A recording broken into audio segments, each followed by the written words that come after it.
When obstructions and barriers are erected, the sectors and the citizens lose out. We started by collaborating with the Ministry of Health to commission a 14-bed haemodialysis center at the Edward Francis Small Teaching Hospital in 2015. However, although I consider myself action-oriented, I must admit that many times I felt frustrated and defeated by government officials failing to capitalize on the opportunities and sometimes even seeming to undermine progressive actions. With a viable business plan, I struggled to get the cooperation needed in the Gambia. In the end, I took the business plan to Senegal. Today, I run the Revival Haemodialysis Center in Point-E in Dakar, not in the Gambia. In the past 12 years, I have found myself immersed in the world of hemodialysis and nephrology, a field I did not study or had prior knowledge of. The diagnosis of my dearest mother with end-stage renal disease initiated the establishment of the Ida Bass Kidney Foundation in her honor in 2013. I was confronted with huge challenges we face here in the Gambia regarding the lack of specialist services. Like many, I had to decide to seek treatment for her in Senegal. I feel blessed that I was able to channel my loss and grief into what has become a passion to make treatment available and accessible. Having founded the Ida Bass Kidney Foundation as a registered charity, I discovered that the professional and problem-solving skills I had were transferable and relevant to the challenge of renal care in the Gambia and elsewhere. We started by collaborating with the Ministry of Health to commission a 14-bed haemodialysis center at the Edward Francis Small Teaching Hospital in 2015. Like others in the diaspora, I was able to use my professional networks to get hospitals in the United Kingdom and some of the leading specialists in the field to support the charity. Not only did we source equipment and resources, we brought an expert team to the Gambia. They operated on patients, provided specialist training, and committed themselves to helping the Gambia develop a world-class renal program.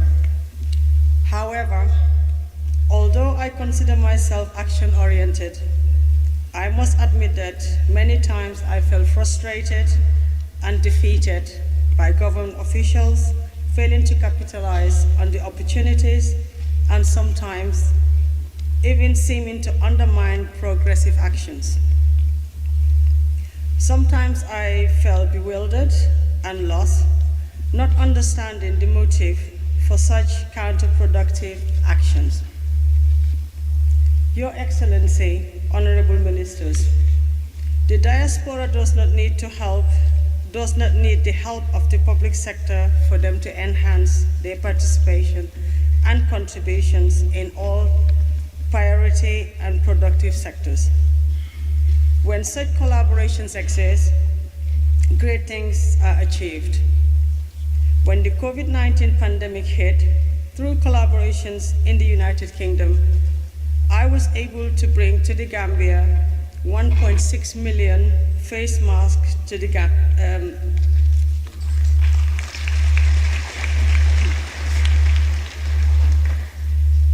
I was able to bring 1.6 million face masks to the Gambia, distributed to hospitals, health centers, schools, municipalities, and other institutions in all parts of the country.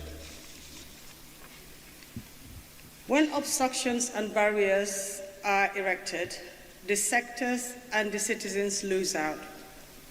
To ensure financial stability of the charity, I recognize the need to set up a social enterprise dialysis service. With a viable business plan, I struggled to get the cooperation needed in the Gambia. In the end, I took the business plan to Senegal. Ironically, with the help of GK partners, we had a referral from Basic Bank Gambia, leading to Basic Bank Senegal, supporting the venture. Today, I run the Revival Haemodialysis Center in Point O in Dakar, not in the Gambia. Our clients include governments, insurance companies, and other institutions. Profits are used to support the charity. Although Gambian patients benefit through the subsidy, it is a fraction of what could have been.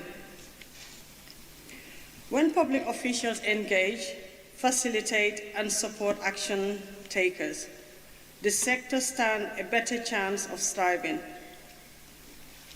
I am pleased to say that we are currently collaborating with the ministry and have committed to building a new dialysis center in Bansang.